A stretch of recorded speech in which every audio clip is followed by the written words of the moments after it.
नमस्कार विद्यार्थियों, श्रीमती मोरी देवी तापड़िया कन्या महाविद्यालय जसवंतगढ़ के YouTube चैनल पर मैं आपका हार्दिक स्वागत करता हूं। मैं प्रवक्ता चंद्र प्रकाश गुर्जर।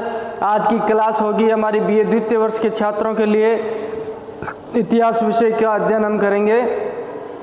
तो हम बात करते हैं, कल हमने अध्ययन किया है खिलजी वंश की शुरुआत की, और खिलजी वंश के दौरान हम जलालुद्दीन खिलजी को पढ़ चुके हैं। और जलालुद्दीन खिलजी का शासनकाल मैंने आपको बताया है 1290 ईस्वी से लेकर 1296 ईस्वी तक रहता है। उससे पहले हमने गुलाम वंश को पढ़ा, गुलाम वंश के सभी शासकों को पढ़ लिया है। और जब गुलाम वंश की समाप्ति के पश्चात खिलजी वंश की शुरुआत होती है, और खिलजी वंश के संस्थापक रहते हैं जलालुद्दीन खिलजी।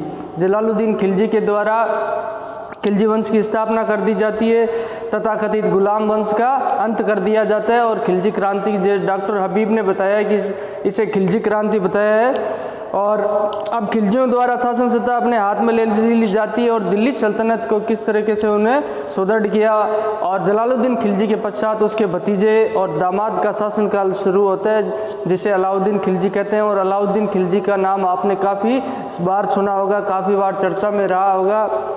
पिछली जो पिक्चर आई पद्मावत, उसमें भी अलाउद्दीन खिलजी के किरदार को लेकर और पद्मावती के किरदार को लेकर काफ़ी बातें रही, और काफ़ी जो है उनमें विवाद की स्थिति रही। और वही कहानियाँ इसमें हमें, पद्मावती की कहानी भी हमें देखने को मिलेगी इसी दौरान, तो उसको भी हम पढ़ेंगे। तो आज पढ़ते हम अलाउद्दीन खिलजी को। अलाउद्दीन खिलजी के द्वारा किस तरीके से सिंहासन प्राप्त किया जाता है, और अपने चाचा जलालुद्दीन खिलजी को किस तरीके से सिंहासन से हटाकर उसकी हत्या कर दी जाती है, और क्या क्या कार्य इसके द्वारा किए जाते हैं। अलाउद्दीन खिलजी बहुत ही प्रतिभाशाली और योग्य शासक रहा है, और दिल्ली सल्तनत का सबसे अत्यधिक विस्तार अलाउद्दीन खिलजी ने किया। और दक्षिण भारत में सबसे पहले आक्रमण करने वाला भी अलाउद्दीन खिलजी ही माना जाता है। दक्षिण भारत में सबसे पहले मुस्लिम आक्रमण अलाउद्दीन खिलजी के द्वारा किया जाता है। अब बात करते हैं प्रारंभिक जीवन की। तो अलाउद्दीन खिलजी के प्रारंभिक जीवन की बात करते हैं, तो इनका पिता का नाम था शिहाबुद्दीन। और ये शिहाबुद्दीन कौन थे? शिहाबुद्दीन अलाउद्दीन खिलजी के पिता थे। और जो जलालुद्दीन खिलजी है, जलालुद्दीन खिलजी जो अलाउद्दीन खिलजी का चाचा है, उसका भाई था शिहाबुद्दीन। इसका मतलब ये अलाउद्दीन खिलजी जलालुद्दीन खिलजी के भतीजे थे। तो शिहाबुद्दीन का पुत्र था। शिहाबुद्दीन की मृत्यु कम उम्र में हो जाती है, और अलाउद्दीन खिलजी का लालन पालन उसके चाचा के द्वारा किया जाता है। अलाउद्दीन खिलजी 4 भाई होते हैं, और इनकी परवरिश इनके चाचा अलाउद्दीन खिलजी के द्वारा की जाती है। और अपनी ही पुत्री का विवाह अपने 2 भतीजों से कर दिया जाता है, जिसमें एक तो अलाउद्दीन खिलजी होते हैं और एक उलुग खां होते हैं, जो अलाउद्दीन खिलजी के भाई हैं। अपनी दोनों पुत्रियों का विवाह इसके साथ कर दिया जाता है। और अलाउद्दीन खिलजी जो जलालुद्दीन खिलजी की पत्नी थी मलिक जहान, ये इनकी ससुर थी, सास थी मलिक जहान। ये जलालुद्दीन खिलजी की पत्नी और अलाउद्दीन खिलजी की सास थी। इन्होंने अलाउद्दीन खिलजी को और इनकी पुत्री ने अलाउद्दीन खिलजी को काफ़ी परेशान किया, और इनका दाम्पत्य जीवन बहुत कष्टप्रद था।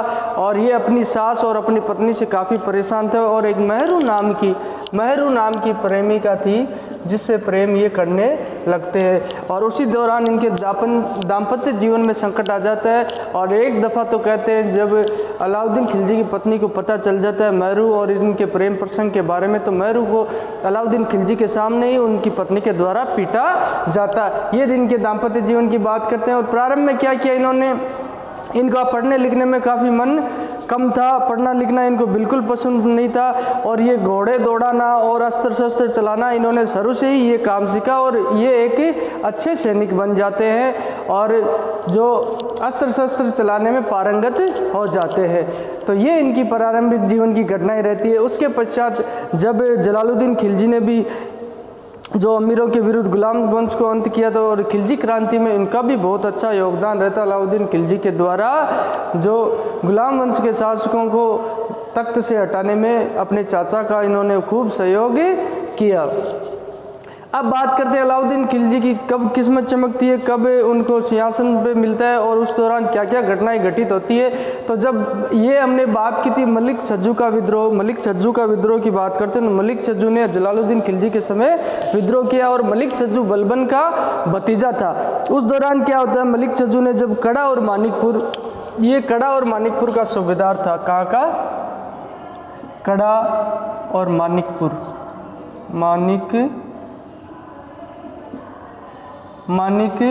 का सूबेदार था।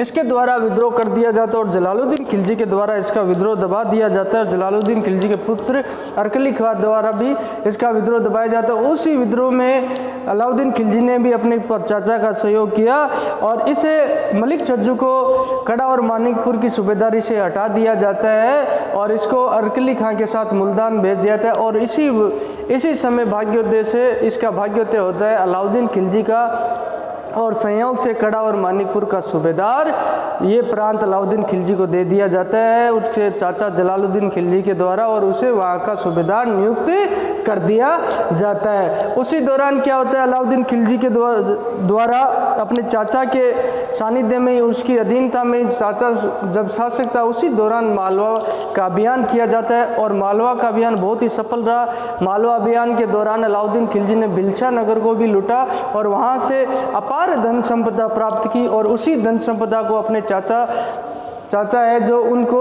दिल्ली पहुंचा दिया। चाचा के पास उस लूटी हुई धन संपदा को पहुंचाया जिससे चाचा अत्यधिक खुश हुए और इसी खुशी के दौरान इसी मालवा अभियान के दौरान अवध की जागीर भी इसे दे दी जाती है। साथ में अवध प्रांत भी अलाउद्दीन खिलजी के नेतृत्व में सौंप दिया जाता है। अब अलाउद्दीन खिलजी का महत्व काफ़ी बढ़ जाता है। कड़ा और मानिकपुर और साथ में अवध की सूबेदारी भी इनको मिल जाती है और इस तरह ये सूबेदारी मिलने के इनका मानस परिवर्तन होने लग जाता है। जो अमीर तुर्क थे जो जलालुद्दीन खिलजी के विरोधी थे और कड़ा और मानिकपुर में जो अधिकारी थे, सैन्य अधिकारी जो एक वृद्ध सुल्तान को स्वीकार नहीं कर रहे थे। 17 साल का जो जलालुद्दीन खिलजी था वो काफ़ी उदार और दयालु था, उसकी नीतियों का वो विरोध कर रहे थे। इस वजह से इन्होंने अलाउद्दीन खिलजी को उकसाना शुरू कर दिया और अलाउद्दीन खिलजी ने बहुत ही धैर्य से काम लिया और उचित अवसर आने पे ही सिंहासन की तरफ देखा और इससे पहले क्या क्या करना चाहिए उनकी पूर्व तैयारियां इन्होंने शुरू कर दी। और उसी दौरान एक देवगिरी का अभियान होता है। देवगिरी का अभियान मैंने बताया 1294 ईस्वी में होता है। 94 कई जगह 96 ईस्वी भी लिखा है, 96 ईस्वी भी लिखा है। तो अब बात करते हैं, तो ये देवगिरी का अभियान किया जाता है। तो देवगिरी के अभियान के दौरान मैंने बताया राजा रामचंद्र देव वहाँ के शासक थे। बिलसा अभियान के दौरान ही अलाउद्दीन खिलजी को पता चलता है कि दक्षिण भारत में अपूर्व संपदा है और देवगिरी जो राज्य है उसके पास अपार धन संपदा है। इसके बारे में वहाँ उनके बारे में सुना जाता है और अलाउद्दीन खिलजी द्वारा ये मानस बना लिया जाता है कि मुझे देवगिरी पे आक्रमण करना है। लेकिन ये योजना अलाउद्दीन खिलजी के द्वारा अपने चाचा से गुप्त रखी जाती है और गुप्त अभियान ही किया जाता है। बहुत ही चतुरता के साथ इसके द्वारा अभियान किया जाता है और वहाँ के शासक रामचंद्र देव और उसके पुत्र शंकर देव को पराजित करके अपनी अधीनता स्वीकार उनसे काफ़ी हर्जाने के रूप में धन वसूला जाता है और उसी धन के आधार पर जब ये धन इसके पास आ जाता है और उसी पे इनका मन परिवर्तित हो जाता है और ये सिंहासन पर तख्त पर बैठने के सपने देखने लग जाता है क्योंकि इसके पास काफ़ी मात्रा में धन आ गया था। और इसी दौरान ये अपनी सैन्य शक्तियाँ शुरू कर देता है और फिर जलालुद्दीन खिलजी को हटा देता सिंहासन से।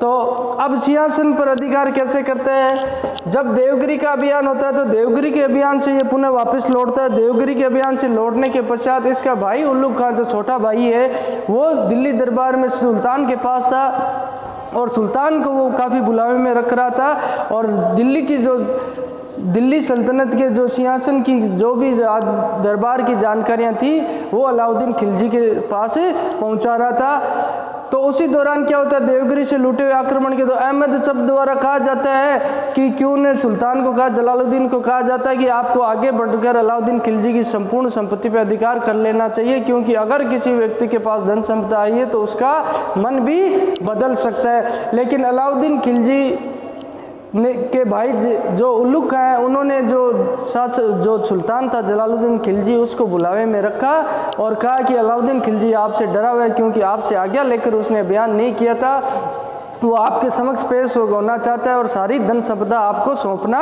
चाहता है, लेकिन वो दरबार में आने से भयभीत है, क्यों, डरा हुआ है। तो इसलिए सुल्तान को राजी कर लिया जाता है जलालुद्दीन को कि वो कड़ा और मानिकपुर सामने जाएंगे उसके। तो जब जैसे ही सुल्तान वहाँ पहुँचता है तो एक नदी के अपनी सेना के साथ पहुँचता है। तो अहमद शब द्वारा इन्हें सलाह दी जाती है कि बगैर सेना के आपको अलाउद्दीन खिलजी के पास मिलने के लिए नहीं जाना चाहिए, लेकिन उनकी सलाह को दरकिनार कर दिया जाता है और नदी को पार करके अपने कुछ सैन्य अधिकारियों और सैनिकों के साथ ही जलालुद्दीन खिलजी अलाउद्दीन खिलजी के पास जाता है और अलाउद्दीन खिलजी अपनी सेना लिए वहाँ खड़ा रहता है। तो जब उल्लुग खां को जलालुद्दीन खिलजी के द्वारा पूछा जाता है कि अलाउद्दीन खिलजी अपना सैन्य शिविर लगा रखा है उधर, तो उल्लुग खां द्वारा जवाब दिया जाता है कि बस वो तो आपकी जो है खुश मिजाजी करने के लिए और आपको दावत देने के लिए तैयारियां कर रहा है। तो इस तरह जलालुद्दीन खिलजी को वहाँ पे ले जाया जाता है और जलालुद्दीन खिलजी नाव पे बैठकर वहाँ पहुँचता है अपने कुछ सैनिकों के साथ। और अलाउद्दीन खिलजी द्वारा मौका पाकर उसे जब अकेले देखा जाता है जलालुद्दीन खिलजी को, तो अपने सैनिकों को इशारा करके जलालुद्दीन खिलजी की हत्या करवा दी जाती है अपने सैनिकों को इशारा करते हुए।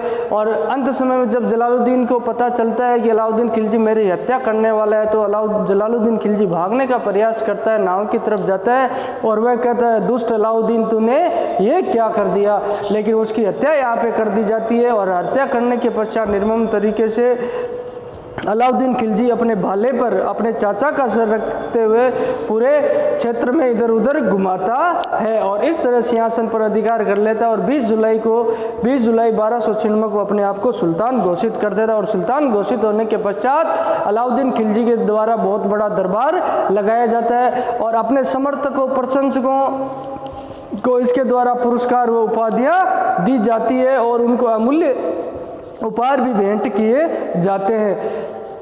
इसी दौरान अपने छोटे भाई उल्लुग खां को अलमास बेग को इसके द्वारा उल्लुग खां की उपाधि दे दी जाती है और कई सैन्य अधिकारियों को भी ये उपाधियाँ दी जाए। अब अलाउद्दीन खिलजी के तख्त पे बैठने के पश्चात, सिंहासन पे बैठने के पश्चात क्या क्या समस्याएं उसके समक्ष आती है, उसके बारे में एक बार हम नज़र डालते हैं संक्षिप्त रूप से। तो सिंहासन का अपहरणकर्ता माना जाता है उसे अलाउद्दीन खिलजी ने बहुत ही गलत तरीके से सिंहासन पे अपहरण अधिकार कर लिया था, क्योंकि उसके जलालुद्दीन खिलजी के पुत्रों का ही इस सिंहासन पे अधिकार था, लेकिन अलाउद्दीन खिलजी के द्वारा कर लिया जाता। वहाँ की जनता और तुर्क अमीरों जो सिंहासन के वफादार थे उनके द्वारा ये बात स्वीकार करना मुश्किल था। तो इस समस्या का सामना आता है, लेकिन धीरे धीरे उसने उन लोगों को धन और लालच देकर, सोना चांदी देकर अपने पक्ष में कर लिया। सुल्तान के पुत्र अरकली खां जो मुल्तान का सूबेदार था, अरकली खां वो जिंदा था और वो कभी भी अलाउद्दीन खिलजी के विरुद्ध युद्ध की घोषणा कर देता। खान खाना इनका पुत्र जीवित था और इस तरीके से अभी इनकी सास मलिक जान वो जीवित थी और मलिक जान द्वारा तो एक पुत्र को रुकनुद्दीन इब्राहिम को, छोटे पुत्र को सुल्तान बनाकर दिल्ली के तख्त पे बिठा भी दिया जाता है। तो अभी तो सुल्तान के वंशज जीवित है, तो इनकी जो तख्त है अभी स्थायी नहीं होता है और सिंहासन पर इनका अधिकार पूर्ण नहीं माना जाता है। तो ये एक समस्या रहती है। उसी दौरान राजधानी पे अभी अलाउद्दीन खिलजी के द्वारा अपने आप को सुल्तान कड़ा मानिकपुर और अवध क्षेत्र में किया गया है और दिल्ली सल्तनत पे अधिकार उसी का माना जाएगा जहाँ दिल्ली पे जिसका अधिकार होता है वास्तविक रूप में उसे ही शासक माना जाएगा। तो इसलिए राजधानी दिल्ली पे अधिकार करना भी जरूरी था। और उसी दौरान रुकनुद्दीन इब्राहिम को मलिक जहान जो जलालुद्दीन खिलजी की पत्नी है और अलाउद्दीन खिलजी की सास है, उसके द्वारा अपने एक छोटे पुत्र को सिंहासन पर बिठा दिया जाता है और उसका राज्याभिषेक कर दिया जाता है। जब जलालुद्दीन खिलजी की मृत्यु का समाचार उसके पास पहुंचता है, क्योंकि उसने सोचा कि यही उचित समय है और तख्त को, सिंहासन को खाली नहीं छोड़ना। अब रुकनुद्दीन इब्राहिम को भी अपने रास्ते से हटाना ये भी एक प्रारंभिक कठिनाई होती है। और दूरगामी कठिनाइयों के बारे में देखें तो पश्चिमोत्तर सीमा में जो उत्तर पश्चिमी सीमा थी वहाँ पर भी मंगोलों के आक्रमण अत्यधिक बढ़ते जा रहे थे और उनका भी इनको सामना करना था। और बात करते हैं हिंदू शासकों की, तो हिंदू शासकों ने सल्तनत की अव्यवस्था को देखकर खुद अपनी स्वतंत्र घोषणाएं करनी शुरू कर दी थी। उन हिंदू शासकों भी अपनी अधीनता पुनः स्वीकार करना, ये भी इनके समक्ष एक समस्या रहती है। अब अलाउद्दीन खिलजी द्वारा पहले क्या किया जाता है, दिल्ली पर अधिकार किया जाता है। दिल्ली पर अधिकार किया जाता है, वह अपनी बहुत भारी विशाल सेना लेकर जाता है। लगभग 70,000 पैदल सेनार्थी और 56,000 घुड़सवार लेकर वह दिल्ली की तरफ निकलता है। दिल्ली की तरफ निकलता है तो सुल्तान रुकनुद्दीन इब्राहिम अहमद चप और उसकी मां मलिक जान और अन्य जो सैन्य अधिकारियों द्वारा अलाउद्दीन खिलजी का विरोध किया जाता है और अलाउद्दीन खिलजी के खिलाफ दिल्ली से सेना लेकर कूच करते हैं। लेकिन अलाउद्दीन खिलजी को कुछ विशेष समस्या नहीं आती है और अलाउद्दीन खिलजी द्वारा दिल्ली के तख्त पर आसानी से बगैर युद्ध के ही अधिकार कर लिया जाता है। और बाकी रुकनुद्दीन इब्राहिम, मलिक जहान और अहमद सब ये लोग मुल्तान की तरफ भाग जाते हैं। तो इस तरह दिल्ली पर सुल्तान का अधिकार हो जाता है। और दिल्ली पर अधिकार होने के पश्चात जो बलबन का महल है, जहाँ पर जलालुद्दीन खिलजी का जब राज्याभिषेक हुआ था वो घोड़े से उतर कर रोने लग गया था, उसी महल में अलाउद्दीन खिलजी के द्वारा अपना दूसरी बार राज्याभिषेक किया जाता है, वह होती ठाट बाट के साथ। तो अब राज्याभिषेक करने के पश्चात क्या किया जाता है, अलाउद्दीन खिलजी द्वारा दिल्ली की जनता में खैरात बांटी जाती है, सोने चांदी के सिक्के बांटे जाते हैं, क्योंकि दिल्ली की जनता उसे लगता था कि मैंने गलत तरीके से इसको सिंहासन पे अपना अधिकार जमाया है, दिल्ली की जनता उसे जल्दी से स्वीकार नहीं करेगी। इसी वजह से वह दिल्ली की जनता को अपने पक्ष में करने के लिए, ताकि दिल्ली की जनता उसके घृणित कार्य को भूल जाए, उसने सोने चांदी के सिक्के बंटवाए और दिल्ली की जनता ने शीघ्र ही उसे स्वीकार भी कर दिया। इसके पश्चात उसके समक्ष जलालुद्दीन के पुत्रों को वध करने की बात आती है। जलालुद्दीन के पुत्रों अपने भाई जो उलुग है उसके नेतृत्व में सेना भेजता है, वह मुल्तान, और उसके द्वारा इन सभी को बंदी बना लिया जाता है। जलालुद्दीन के पुत्रों को अरकली खान, मलिक जहान, अहमद चप और रुकनुद्दीन इब्राहिम को बना लिया जाता है बंदी, और बंदी बनाकर वह सुल्तान के समक्ष पेश करने के लिए ले आता है। लेकिन सुल्तान द्वारा उसको इशारा कर दिया जाता है और इन सभी का वध कर दिया जाए और इस समस्या का भी समाधान हो जाता है। दिल्ली की जनता को उसने सोना चांदी खूब बंटवाया, अपने सैन्य अधिकारियों और छोटे मोटे सैनिकों को भी सोना चांदी बंटवाया, पुरस्कार दिए, क्योंकि उसे देवगिरी के आक्रमण में और भिलसा आक्रमण में काफ़ी धन प्राप्त हुआ था और वह अपने सिंहासन को वैधता प्राप्त करने के लिए इस तरीके से कार्य कर रहा था। जो अब बात करते हैं अमीरों को, जो अमीरों को घूस देकर उसने जो धन दिया था, जब अमीर उसके विरोध में थे और जिन अमीरों को उसने घूस दी, जिन अमीरों ने उससे सोने चांदी लिए थे, तो उन अमीरों के द्वारा उन अमीरों पे उसने क्या किया, उन अमीरों से पुनः धन वसूलने का सोचा, क्योंकि उसने कहा कि आपने उनको भी, अगर उनके साथ भी विश्वासघात किया तो मेरे साथ भी कभी भी विश्वासघात करते। अलाउद्दीन खिलजी की यही खासियत बताते हैं कि वह पहले अपना धन देकर अपना कार्य करता है और उसके पास विश्वासघातियों की हत्या कर देता था। और इस तरह अमीरों के द्वारा धन वसूल लिया जाता है। जब वो पैसे दिए गए थे वो वापस से सोना चांदी उसके द्वारा एकत्रित किया जाता है और खजाने को भर लिया जाता है। और उसके पश्चात उसके द्वारा विजय अभियान का एक मानस बनाया जाए, विजय अभियान तथा साम्राज्य विस्तार की इच्छा जाहिर की जाती है। वह सिकंदर महान की तरह, जो अलेक्जेंडर आपने नाम सुना होगा, सिकंदर महान की तरह विश्व विजेता बनना चाहता था और एक नए धर्म की भी शुरुआत करना चाहता था।